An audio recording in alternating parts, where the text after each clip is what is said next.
Does it feel like something is getting in your way, like you're being held back, or worse, like you're sabotaging yourself? Or you've achieved big already and checked some major life boxes, but what used to seem important to you now feels meaningless, and you're wondering if achieving more is really going to make you feel any better. These are signs that your subconscious is outsmarting you. If this sounds familiar, this video is for you. The first thing you need to know is that your subconscious is not your enemy. It's not trying to destroy your life. It actually wants you to be happy. And it doesn't just want you to be successful. Your subconscious wants you to live the life you feel you were meant to live. The problem is you don't know how to communicate with it. By the end of this video, you'll recognize these signs as opportunities to transform your subconscious into your greatest ally. When you do, you'll create the meaningful life you truly want to live. What I'm going to show you is based in Neuro Linguistic Programming, NLP. It's what I've used for over a decade to help clients decode what their unconscious is really saying and reprogram it so it works for them. It's also what I've done in my own life to fully transform it. But first, I'm going to switch terms. Instead of referring to it as your subconscious, I'm going to refer to it as your unconscious. The word subconscious has a subtle implication that this part of you is less than or negative, like a shadow self. It's not. It's you, and you work just fine. It's finally time to fully realize it and fully leverage what's working for you. So let me show you the 4 signs your unconscious is outsmarting you and what each one is really telling you. Sign number 1, you have intense desires for change, but you're stuck. You want to start something new, change careers, move somewhere different, make a bold decision, but every time you get close, something stops you. Fear creeps in. Regret about past mistakes floods your mind, and you freeze. This is your unconscious creating resistance. Now, most people think that this means that they're not good enough or that they don't deserve what they want. But here's what you don't know. That resistance has a positive intention. It's not trying to stop you from being happy. It's trying to protect something you value. But what is it protecting? That's the question we need to answer, and we will get to that. But first, you need to see the other signs because they're all connected. Sign number 2, success feels empty. Maybe you're past the stuckness. You pushed through. You achieved what you set out to achieve. You built the business, got the promotion, made the money. But now that you have it, it doesn't feel the way you thought it would. It's hollow, and you're wondering if you wasted years chasing the wrong thing. This is your unconscious telling you that what you achieved wasn't aligned with your actual values. And it can get worse. Most people respond to this by setting bigger goals, thinking more success will fill the void. It won't. Because if the goal isn't aligned with what actually fulfills you, more of it will just give you more emptiness. So how do you fix this? Your unconscious has answers for you right now, if you know how to ask the right questions. More on that later. Sign 3, physical or emotional reactions you can't explain. This one is subtle, but it's powerful. You're in a situation, maybe driving somewhere, in a meeting, or about to make a big decision, and suddenly your body reacts. Your hands go numb, your chest tightens, panic sets in, and there's no logical reason for it, or at least not one you can see. This happened to me. I was driving through the mountains about a year after a terrifying experience in a moving van. Suddenly, my hands went numb. I had to pull over. I couldn't drive. This kept happening for years. My unconscious wasn't reacting to reality. It was reacting to an old memory it thought was still happening. It got it wrong, but even when your unconscious gets it wrong, it's still trying to help you. The problem is the communication is blocked. And if you don't learn how to rebuild this line of communication, you'll keep experiencing these reactions without understanding what they mean. Sign 4, you sabotage yourself right when you're about to win. This one is different. You're not stuck at the starting line. You actually get going. You build momentum. You're making progress. You're close to the finish line. And then, inexplicably, you blow it up. You pick a fight that destroys a meaningful relationship. You make a reckless decision that tanks your business or gets you fired. You quit right before the breakthrough. And you look back thinking, why did I do that? I was so close. Internet gurus will tell you it's because you fear success. Don't listen to them. You don't fear success. Here's what's really happening. Your unconscious realized that what you were building wasn't going to fulfill you. And instead of letting you cross a finish line that leads to the wrong destination, it stopped you. It's not sabotage. Rather, it's course correction. For me, it was my insurance business. I spent years trying to make it work, going into debt, and eventually falling into depression. No matter what I did, something kept stopping me from succeeding. I remember putting on a suit jacket in a store just before I opened my agency. I looked in the mirror and felt something shift in my chest. It was like a voice saying, "This is not you," but I shoved it aside. That was my unconscious trying to speak to me, and I ignored it. That one mistake cost me the next 5 years of my life and more money than I care to say out loud.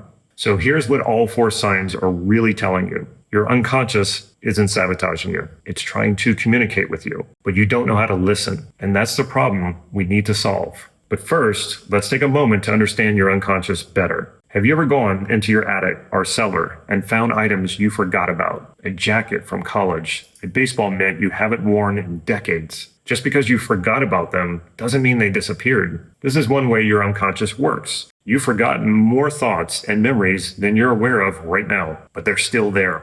Also hanging out in your unconscious are beliefs about yourself. Beliefs that create your identity and dictate what appears possible for you regardless if it's true. There's also the beating of your heart and the blinking of your eyes. Physical processes your unconscious takes care of so your conscious mind can focus on other things. Your unconscious and conscious mind are 2 parts of one whole mind. Both are doing their best to help you live your potential and experience fulfillment. When people don't understand this, they perceive their unconscious as an adversary. While it's true that your unconscious may try to stop you at times, it's more often a feature than a bug. I'm not here to tell you that your unconscious is some sort of God brain either. It's part of you, and it's imperfect just like the rest of you. It gets things wrong, like my panic attacks in the mountains. But if you're treating your unconscious as your enemy, you're never going to resolve the issues arising from it. Milton Erickson, the father of modern hypnosis, used a metaphor of a horse and a rider. The rider is the conscious mind. The horse is the unconscious. Who's actually in control? The rider thinks he is, but the horse is bigger and more powerful. And when the horse isn't doing what the conscious rider wants, the rider tries to force it and discipline it. Sound familiar? But there are better ways to get a horse to do what you want than breaking and beating it. What works better is cultivating a relationship with it. The more clearly the rider communicates and the more the horse trusts the rider, the more they work together. Often, when a horse is stubborn, it's because it doesn't understand what the rider is communicating to it. Same with your unconscious. When you don't clearly communicate to it what you want, it acts like a stubborn horse. Then you react in ways that only create more confusion, which causes communication to break down even more. This is how we typically deal with unconscious resistance. Because we don't understand it, we go to war with ourselves. And when you're at war with yourself, you cannot win. If you think you can defeat your unconscious, you're just defeating yourself. So the question isn't so much how to get rid of resistance, it's how to leverage it to move you forward and at the same time become more whole. Instead of fighting yourself, learn to cultivate understanding within through clear communication. Eventually, you'll dissolve those imaginary divides. The more whole and complete you become as a result, the more you move forward in alignment with yourself. This feels like flow and looks like endless motivation.